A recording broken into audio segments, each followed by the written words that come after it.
Ya baru-baru berapa hari yang lalu tuh aku ada main X ya, main X. Pas aku cari sesuatu yang berkaitan dengan kebocoran data pribadi, ada postingan yang menarik menurutku, yaitu postingan tentang chat WA. Ada chat WA seperti itu. Nah, isi chatnya itu adalah ini orang yang di chat ini mereka berdua ini tidak kenal ya, tidak kenal satu sama yang lain. Terus orang yang di chat ini tiba-tiba di chat, isi chatnya itulah, mohon maaf, apakah benar ini ada penumpang di nomor sekian sekian sekian, tempat duduk ya maksudnya, tempat duduknya di nomor sekian sekian gitu. Oh iya benar, ada apa? Mohon maaf, aku dapat nomor kamu itu dari kawanku yang kerja di transportasi publik yang baru aja kita pakai tadi. Aku mau kenalan dong dengan kamu, ya kurang lebihnya seperti itu.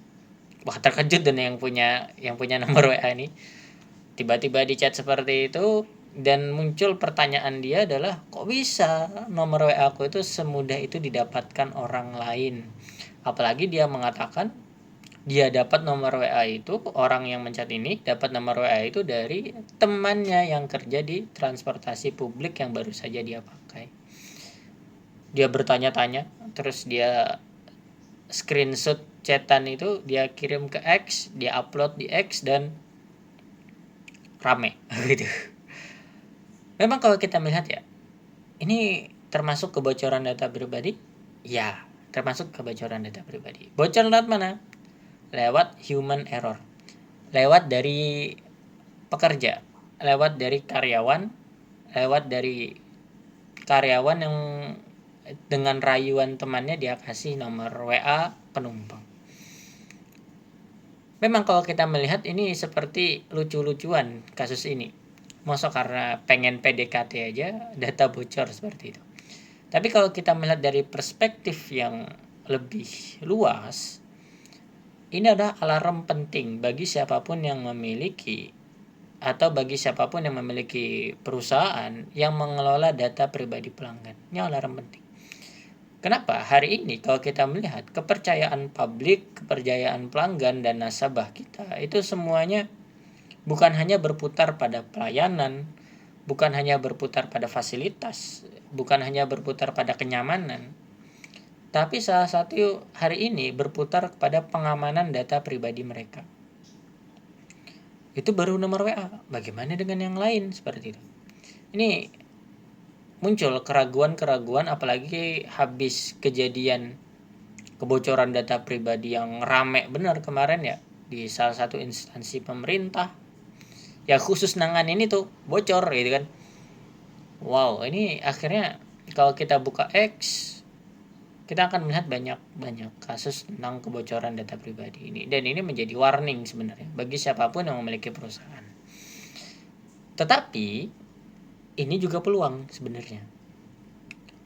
Ketika para pelanggan kita itu memperhatikan data pribadinya tuh mau diapakan, mau disimpan seperti apa.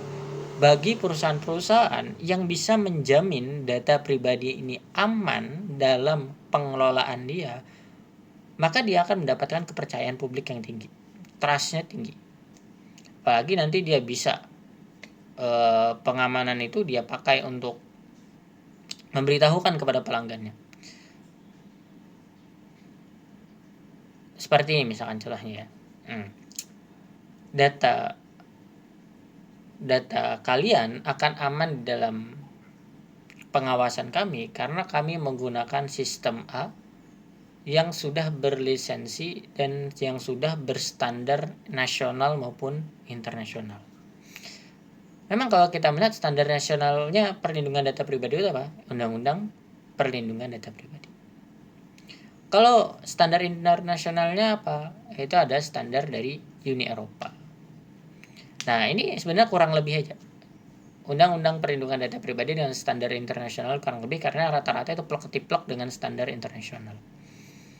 Nah, siapapun yang bisa, perusahaan manapun yang mengelola data pribadi dan bisa meyakinkan pelanggannya bahwa data mereka aman di tangan kita, maka tentu dia akan berada di level yang berbeda dengan para kompetitornya. Di satu sisi kompetitornya kebocoran data nih, bocor data, trustnya turun.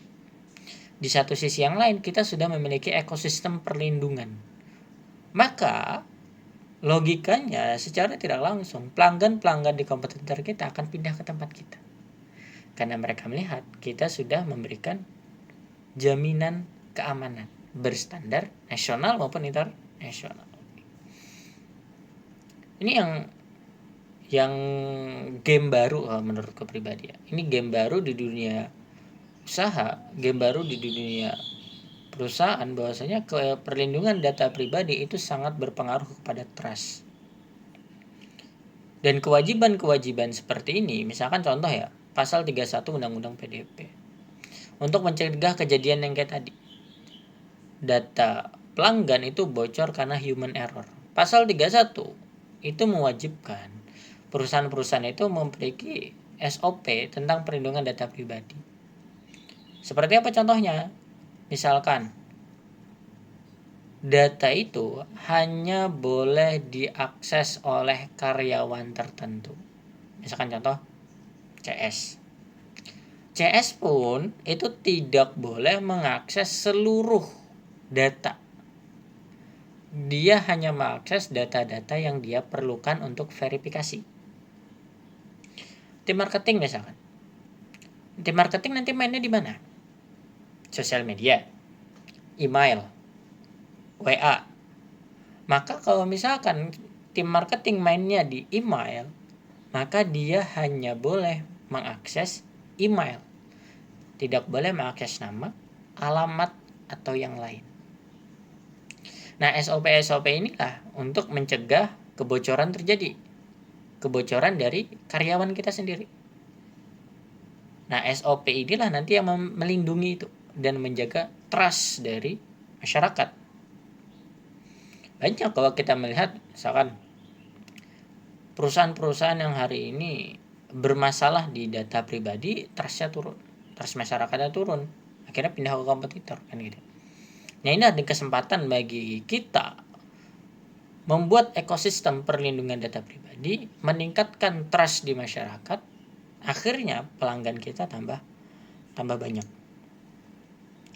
Ya, gamenya berubah menurutku. Game dunia itu berubah dan saatnya kita berubah juga. Yang paling cepat beradaptasi dialah nanti yang memegang market share paling besar. Jadi siapapun pengusaha yang hari ini melihat ini, ya game itu sudah berubah dan saatnya bagi kawan-kawan semua untuk memperhatikan data-data yang kawan-kawan simpan pada hari ini.